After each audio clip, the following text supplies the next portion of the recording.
the suppression of the use of marijuana and of the forces lurking behind it are the most important jobs this department is now engaged in. In 1930, the records on marijuana in the Washington office, the narcotics division, scarcely filled a small folder like this. Today, they fill cabinets. Welcome, ladies and gentlemen, Coloradians and everyone that's smart enough to listen from the outside. It's one of the most amazing plants we've ever discovered.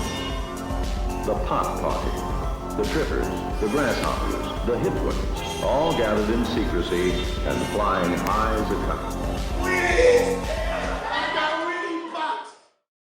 We do a lot of Westword stuff here. Welcome back, ladies and gentlemen, to another episode of Stone Appetite. As your host, as always, it's me, Kevin. To my left, I got CBCB. How are you? I'm doing great. We're out in the field here. Hey, there's nothing that I enjoy more than being out in the field. And I don't mean running naked backwards to the corn. I mean partying out in our local community. Yeah, you know, Frank Katang is down here in Down. We're actually coming y'all from Pizzeria Leopold. I may remember them from when we did our FIFA Super Bowl thing. The great pizzeria located at 20th and Wadsworth, and today they're actually doing a pop-up with gin dribbling sauces and our friends from Baltic sauces, so chicken wings, pizza, and bread. But that's not even the greatest part about it, Chris. We have a guest joining us today on site, on location. We are not streaking, we're just excited. We have Molly Martin, the food editor of Denver Westword. This is her first time joining us, Chris. Hot seat. Hot seat! And I imagine it's not going to be as scorching as her inbox, as today she dropped her best on Denver, which means we have 150 categories to unpack and probably a couple dinosaurs questions before we say it all. Yeah, I mean, do you think she's a believer? God, if she's not, there's no way to say it. She's gone to the ground. But before we dive into our interview with Molly, we want to give a shout out to our sponsors. Our friends over at Ritual Colorado. We're hanging out right here in Lakewood, just on the backside of Edgewater, where they will be opening their location for their night show. That's right, Ritual Colorado, you may have known at our dinner service, but you definitely have maybe seen their page across social media. They are the #1 digital cannabis shop that you can buy, and now because of how much love they've seen from the community, they're opening up a brick and mortar. They won Reader's Choice Best Head Shop from Denver Westword, which is a whole other can of worms we have to dive into. But at the same time, we're stoked to be partnering with them. They have specials starting on April 10th, running all the way through 4/20, and then again for their first anniversary, and the brick and mortar opening in May. So it's quite literally a month of fucking holidays and discounts, and it's going to be a doozy, Chris. They are great people. You don't usually laugh at her in the middle of an ad read unless you're not going on the phone. Well, that third, more prudent laugh you hear on the podcast is our friend Molly joining us today. Molly! Hello. I'm very excited. We're so excited. I mean, you've been busy as a bee for about at least 7 years. Yes. But definitely for the last month or so, as you were, chewing up y'all's big haul of the best of Denver. Yeah. It's been a lot of work, and today I had it in my hand for the first time, so now I have a Negroni also, and I'm here with you guys, and I'm ready to celebrate. Before we get this party started, and we like to start every episode the same way, but before we do that, I just want to put a disclaimer out. I invited you on the podcast to talk about Best of Denver before I knew we were in. Yes, I will corroborate that. There's text evidence of that. I had no knowledge that this was going on at any point. And I'm very thankful for not only the Westword community, but for the Stone Appetite community for this nod. And so, enough about us. Listen, baby, God damn, that's my fucking ears. You scared the shit out of me. See that? I apologize. Yeah. Okay, so as long as we got that disclaimer out of the way, let's do the episode the old-fashioned way. Right. So I guess we're going back to the first age-old question. Molly, are you a transplant or a native to Colorado? I am a transplant. But I moved here. Yeah, I know. I think we're on the same team, but I beat you guys by a number of years. I moved here in 2004, so I've been here a long time. So I grew up in Vermont, where my parents owned a bed and breakfast, and then they forced me to move to North Central Florida, and then I escaped there as soon as possible and came straight here. Okay, so Vermont to North Central Florida. Yes, Gainesville. Yeah, a big culture shock. Time out. You were just partying in Burlington, like crunchy fish. Essentially, yeah. We were in Mount Snow, Wilmington, Vermont, southern Vermont, and yeah. Parents running a business, cold winters. When I was in middle school, they said, "We're out. We're going to Florida." Was it more of like losing friends and like, this is all I knew? Yeah. But then you go down here and you're like, oh wait, so the snakes, there's The spiders, cockroaches. mosquitoes, Alligators, poisonous snakes, humidity. It was. I grew up skiing. I was like, you ruined my life. I'll never be in the Olympics now, which was probably never a real dream anyway. sports instead, I'm an influencer. So I understand. So you kind of had the same mindset. Like, let's get the fuck out. Yeah. Let's get, Yeah. let's get Lasher. Let's get somewhere where the body's Yeah, and I had older siblings, and in Vermont, kind of everybody cool when they graduated high school or got done with college went to Colorado. So I had decided early on I would live in Colorado at some point. So what was the final nail to make that decision to move on? Well, that's a whole story that we'd have to have a separate podcast about. But Cliff Notes. Yeah, I hated Florida, and a really random opportunity arose to move here while I was working as a hostess at a TGI Fridays, and I said yes, and here I am. So that's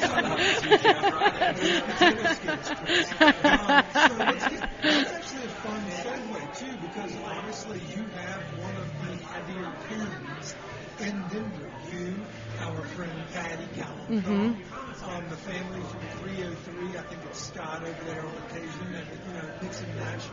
And then some of the social media pages, but you carry a lot of weight. So how did you find yourself in the food game? Was it a social media world or a digital writing world? Yes. So like I said, I grew up in a bed and breakfast, so I was always around. Food was a big part of my life forever.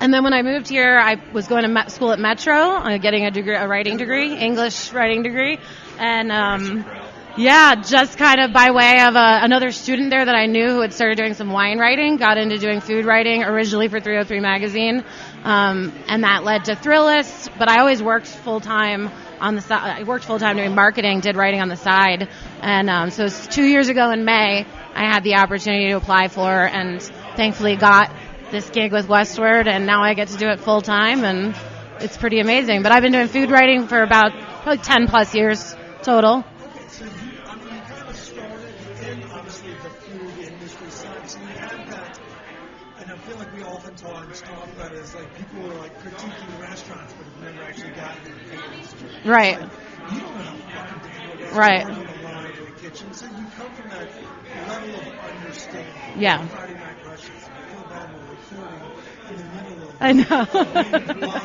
We've actually become really accustomed to partying in the middle of popular dinner, so it is kind of a fun segue when you kind of cross the boundary from working in the food side to working in the media, because it's like a sports movie. It's like it's an us versus them. It's like this motherfucker's trying to come and give us a 1-star review. And has made that more of every woman with a bobbed haircut to be that. Oh yeah.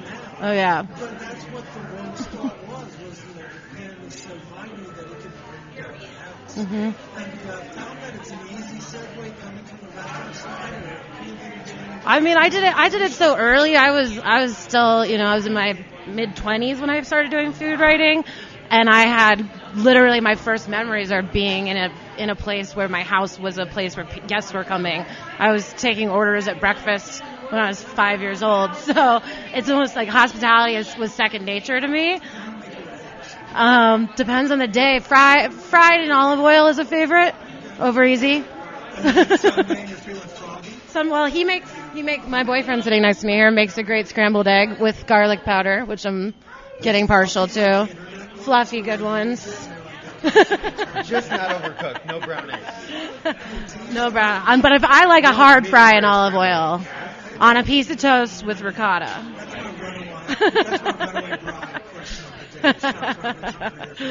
But I think I can cook a variety of eggs. So really depends on my mood. Yeah. Speaking of, you've been doing food writing for quite some time. Is there one article or one piece of writing where you were just like, that sticks out in your head, where you're just like, oh man, this is fucking great?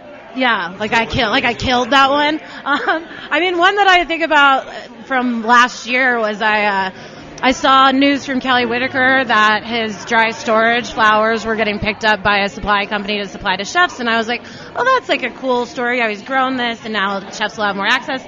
I'll hit him up. I'll go up there. I'll see the operation. It'll be a quick visit. It'll be an easy story. Not easy, but, like a, kind of nice, gentle story. I ended up spending hours with him and his team up there. I had like a deep dive education on what they're doing with that grain program, and the story that came out of it I was just really proud of. Like, I had to learn and understand and like dissect things that I hadn't thought of before to be able to write that, and that's kind of my favorite, is when I learn something I didn't know, something surprising to me. So the one that tickled my fancy, and I hate to speak for Molly, but one that I thought was not just like you want me to check out these restaurants, which I use you as a very big landing. You and Derek Food City are about the two I look to. I go, where should we eat? But the article about when you went out to the oyster farm. Oh, yeah, that was a great one, too. And that was, like, such a cool thing because I just went out. My sister lives there. So I'm planning this family trip out there, and I'm like, why does this name sound familiar to me? And I'm trying to put it together, and suddenly it dawned on me, like, she lives right by where Jack's Fish House Oyster, their signature Emerson oyster, are from. Yeah, so I was like, oh, if I could do an oyster tour while I'm out there and learn more about the whole process of what is their Emerson oyster and where does it come from, that would be amazing. And I was able to make that happen. And it was, I think about oysters differently every time I eat them now. I'm sure it's a little bit different than how we do it, but I want to ask a quick question. Clear the air. There's an elephant in the room. Is Chris a good employee?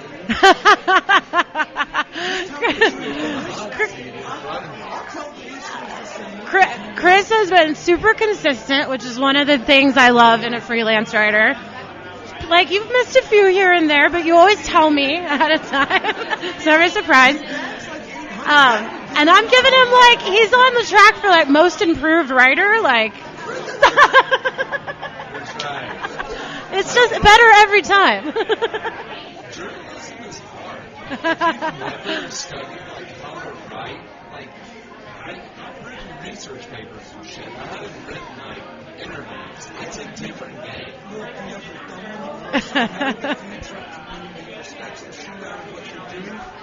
And they continue to publish it, which I don't think my life would say the same about the articles. So, I mean, I give you the hat to go around. I want to make sure that everybody understands the difficulty in timing, working with individuals in the industry, and getting these set up. Like, Molly's not just able just to, like, let me come here and we'll do a quick, like, it's complicated. It is. So much more goes in. My calendar is insane. It stresses me out every time I look at it. Like, friends laugh at me because they're like, can we get dinner? And I'm like, can we schedule it a month out?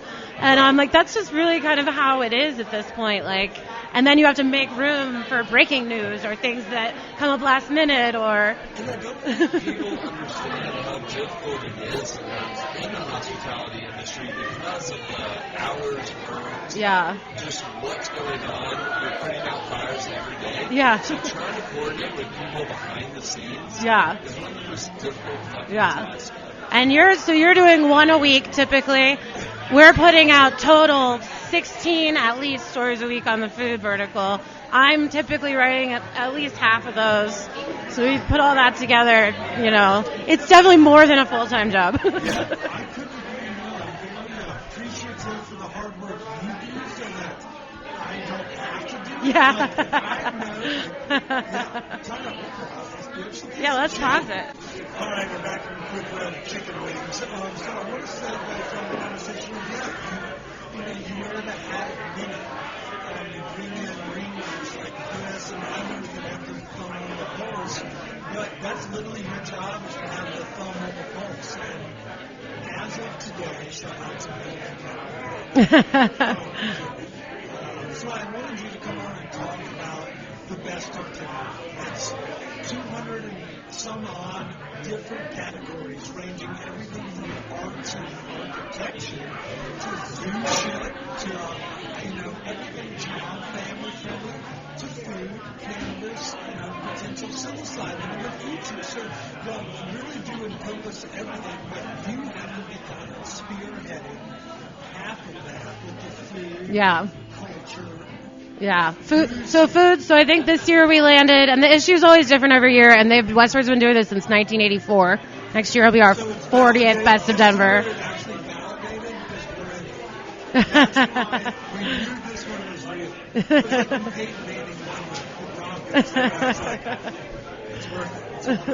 It's real.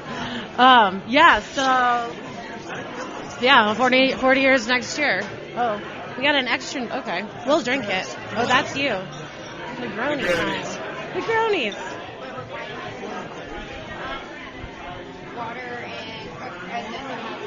Water and wine. So 40 years, and this year, so it's varied in the past how many categories, how long the issue is. This year we landed, we think, there were still counts going on when I was leaving today, but around 350 categories total. In food, editorial picks, 130 categories is where we landed. So there's, So there's the Reader's Choice poll is one part of Best of Denver. So the Reader's Choice poll are categories, typically ones we do every year. We'll change a few year over year, but they're your kind of standard category, your best, Italian, your best pizza, your best, those kind of big categories. And everything on the Reader's poll is what readers can vote on leading up to Best of Denver. So there are Reader's poll winners in all of those. But for every one of those categories, we also make an editorial pick. And then editors and the writers that help us do this can add any other categories we want. So if there's a place, I'll use cart driver, for example. Last year I had a panic when I realized I didn't have them anywhere. And I love them so much, and I had just been in there the night before, so it was like 3 days before Best of Denver went to print, and I decided to add them in for best use of tiny silverware, because they do the oysters and the tin fish, and they serve it with the little silverware, and I thought that was a fun shout-out for them. This year they're on for best place to eat tin fish, which is another editorial category.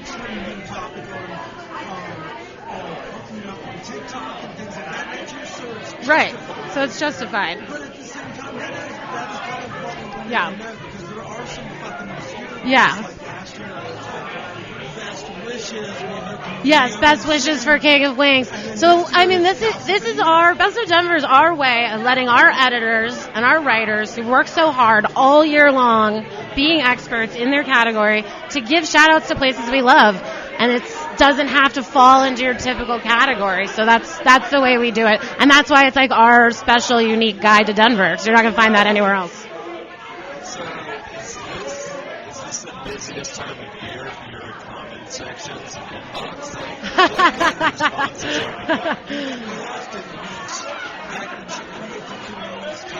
Yeah, 25 best, yeah.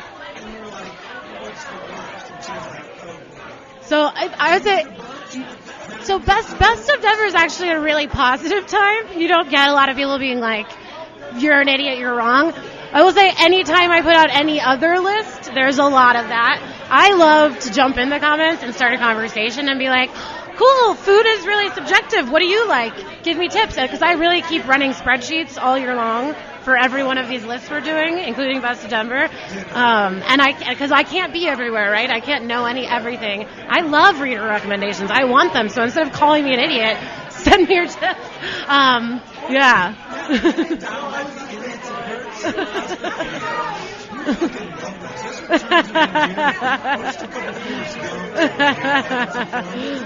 But you knocked the nail on the head this year. We had some questionable calls in years past, but this year, unbiasedly, I think y'all did a fair amount, though, like the ones where you're like, shit, I don't think this is justified, like this one's a tough one, like, are you sorry?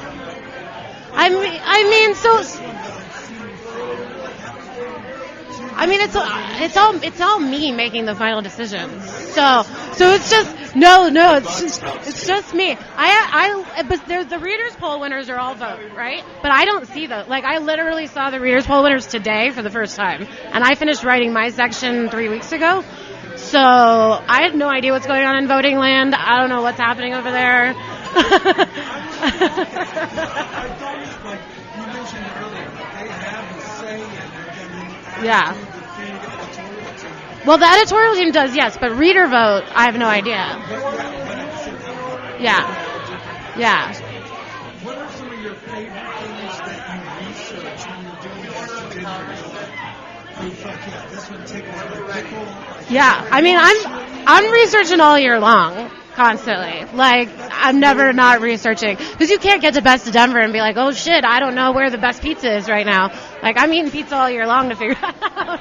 I'm eating as much as I can all year long, and then that's where my awesome freelance team comes in, because where I might spend a lot of time eating certain things or spending a lot of time going to new places. As a food editor, I'm spending a lot of my time going to new places, and I always want to make sure we have a good mix of covering new and old. I love to honor the places that have been doing stuff for a long time too. So when I send out to my freelancers, send me shit you're excited about, and I can compare notes with what I had as picks, and I can say, no, I really love your idea. Let's go with yours. You write that one. That's fucking awesome. I trust you. Like, it's a really team collaborative effort. I think also what people don't realize too is like, this has to do also with like your individual mood, right? What you're feeling. Like, yeah. People don't realize like you can't always just be thinking about food in this one category. Like, I'm gonna wake up today and like, this is what I think is the greatest thing on the fucking planet. And tomorrow I can be like, Well, we were talking earlier about the burger at Fat Sully's. So the first time I had that burger at Fat Sully's, it was on the 2022 burger list. And I went to Fat Sully's to have happy hour with Patty Calhoun, the editor of Westword, ordered the burger because it was a good deal, and was like, oh, all right, like, this is happening. And so it was my first thought when I came up this year. That's who I want to give it to this year. It's smash burger style, which is so popular. It's an awesome deal. It's a solid burger, and it's an unexpected hit at a pizza place.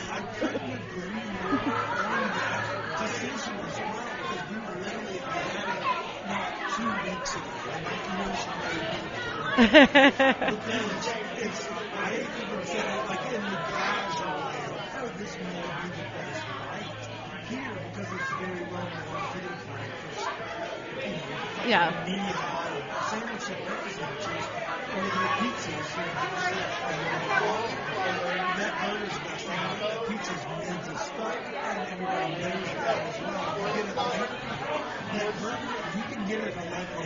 Yeah.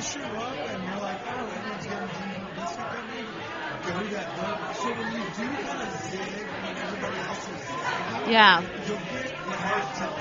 Which may be the reason we got the hat tip from the editorial board. But some of those you did really fucking well with. I just want to say bravo. Thank you. I didn't think I was going to have a list. I thought we were going to see it through it and be like, it's pretty good. You did pretty fucking well. Did you have any that you thought were good that you were like, oh, always. I already have a running list. I should pull up my list. Who didn't we get in this year? Brasserie Brixton, we didn't get in there, but Reader's Choice got them. And I'm going to shout out our readers this year. Sometimes Reader Poll turns into a weird popularity contest. And I think Patty always uses the example of McDonald's winning best French fries on a Reader's Poll. This year, I was so impressed with our readers poll picks this year.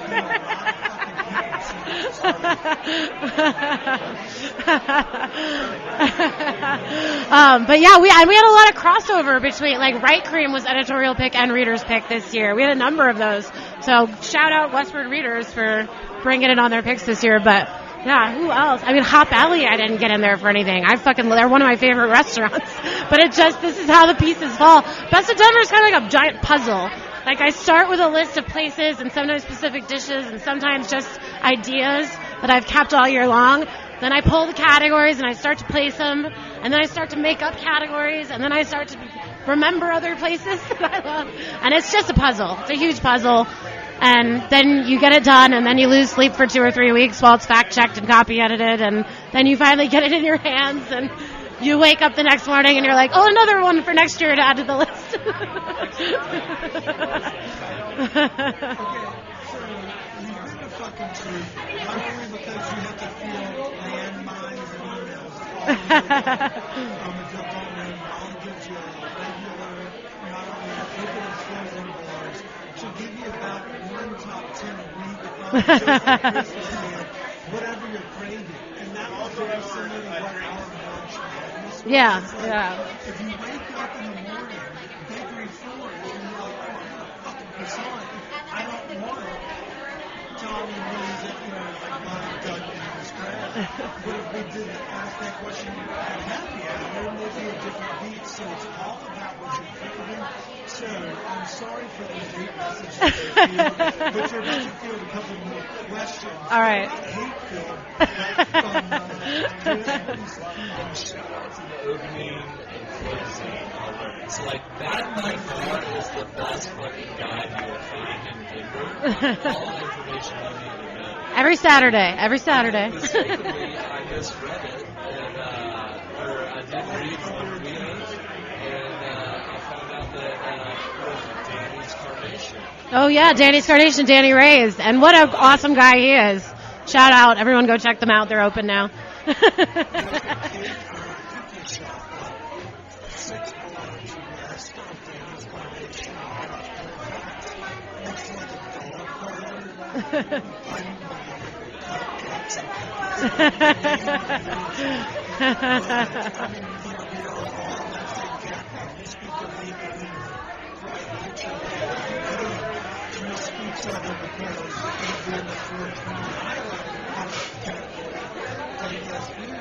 But that's, you're doing your due diligence, and we want to applaud you for that. If there's any omissions or a dog eating bad or anything she put in there, you know the editorial.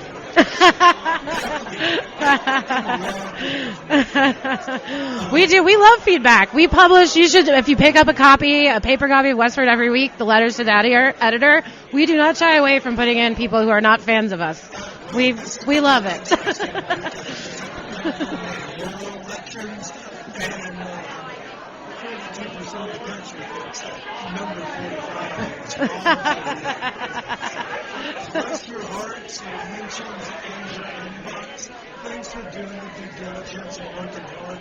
You're not out of the woods yet. And before we go, I want to give a shout out to our sponsors of the day. The recognition still. That's right. It may have been after anywhere last week, but this week it's anywhere after. AKA, if you're looking for a good cocktail, go to the liquor store, ask your bartender what you're having. If they have any Breckenridge facility, we were just at the new Edgewater Inn, AKA Local 46, and they happen to have the Breckenridge espresso vodka behind the counter, AKA Kip's Happy Hour, which is one jacked up. That's right, no nose stuff, straight house. And Brian was really letting me whole gamut of products that you can find. So shout out to Breckenridge Distillery. We appreciate you dearly for not only watching this podcast, for putting up with our bullshit, and for putting up with us with everybody across this great state. Yes? I think it's time to resurrect some questions. I see what you did there, Mr. Rex. Go ahead and lead the charge, Captain. I'm trying to know what we should start with. Let's go with What's happy hour? Let's just see. I'm sure you posted it. Who's the one? Oh, yeah. I'm. There may be some nepotism there. Okay, I'll address the nepotism. I'll address it. The martini and schnitzels. Oh my God, it's great. What gets your gears grinding What do I not like about Annette's happy hour? The steak and free. That No, burger. you love it. You that burger. love everything there. That's not on happy hour. I can't. There's nothing I don't love about Annette's happy hour. That's such an unfair question. I love a good martini. Well, could I say that on happy hour you can get a regular martini, but you cannot get the Annette martini, which is the best martini. Although it's my new favorite. It's price point. You pay pay the few dollars extra and get the Annette martini. It's worth it.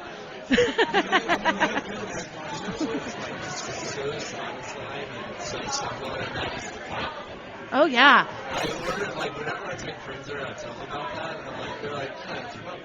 No, you don't understand. So can I'll full disclosure this. I've been a fan of Annette since it opened. Annette was the restaurant I went to the day before restaurants shut down. I talked to Caroline that day. I just wanted to touch base with somebody I respected in the industry. I've loved Annette for forever. My daughter was working at Chook at the Staley Marketplace behind Annette. Separately from anything to do with me, served Caroline Glover her lunch salads quite often. And then shortly thereafter got her next job at Annette. At which point everyone put together that she was my daughter. She is now one of the longest tenured employees at Annette. So my love for Annette is separate from my love for my daughter, who is an awesome bartender / server there. Yes. But when she brings home the popcorn, it is a fight. It is a fight over the popcorn every time. She got mad at me the other night because I ate a little too much of it, more than my allotted half, and it was an issue in the morning.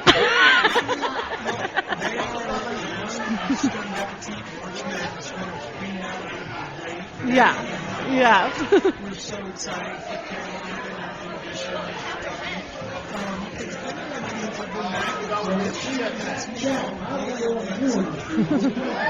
Oh no, we've got trivia starting. We gotta wrap it up. I knew this was coming and I'm not prepared. I'm trying to summon all of my childhood knowledge of dinosaurs. But I would say, can I just go with Velociraptor? Because I like to be a little aggressive sometimes. I'm just thinking about Jurassic Park.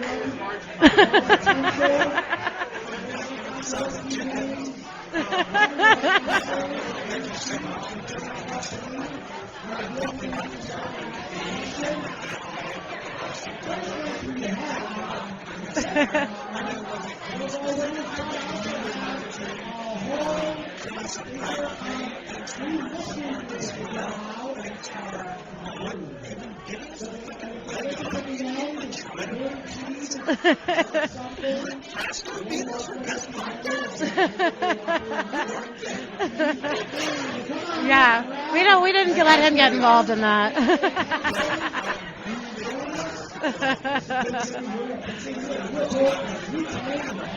Yeah. We gotta be done. Thank you.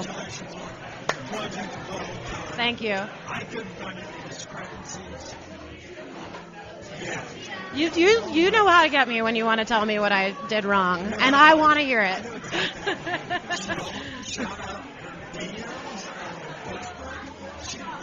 I love it.